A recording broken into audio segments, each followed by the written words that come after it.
You see, not only is Isiah Thomas the greatest player that ever played in the game, this man has held almost every title in the NBA.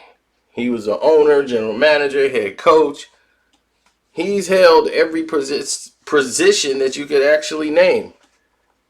And ask Michael Jordan, Magic Johnson, even LeBron James. None of them would have the guts to even answer this question or had this question asked to them. How does Isiah Thomas answer those two questions? What is systemic racism, and how is the NBA supposed to help these players resolve that matter? So thank you for asking that question, and bear with me a couple of minutes while I also give some history and some context to it. Because before 1492, there were people already here. We were already here. And Theodore Allen writes a book in volume 1 of his book, The Invention of the White Race. The invention of the white race came in 1676. So when we talk about systemic racism, we talk about that invention of the white race, and we talk about race as a governing construct and as a social construct. As a governing construct, the white race has been granted certain rights, privileges, and in this membership of what we call this Union of States, the United States of America.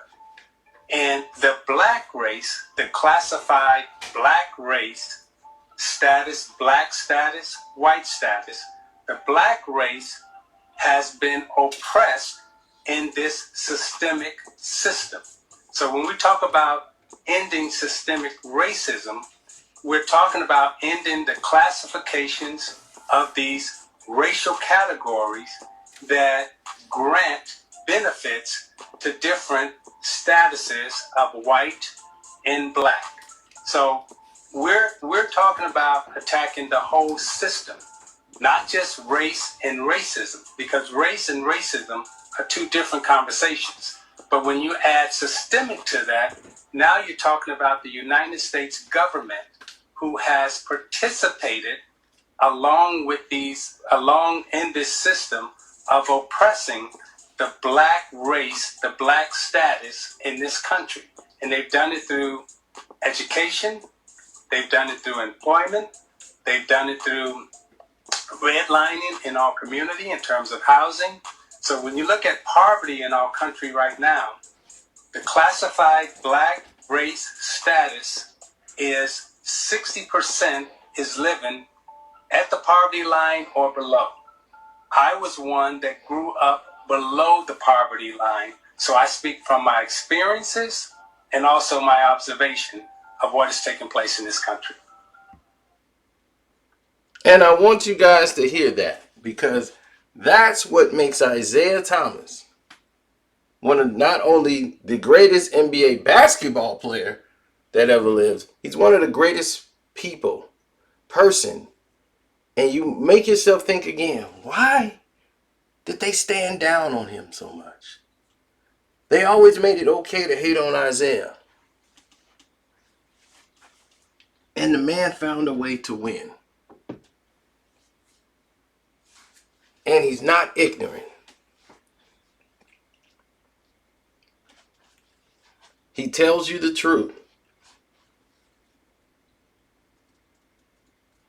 So when this guy sits there and tell you about the system of this world and has the guts to say that on a platform such as big as the NBA network, that is, to me, that's remarkable. If only our today athletes had that kind of bravery or mettle. You know what I'm saying? That's not usually abundant nowadays. You don't really see that anymore. It's almost like it's a myth. Like it doesn't even exist anymore. So just wanted to leave you guys with that tidbit. It's your boy Carcino for One Crack News. I'm out.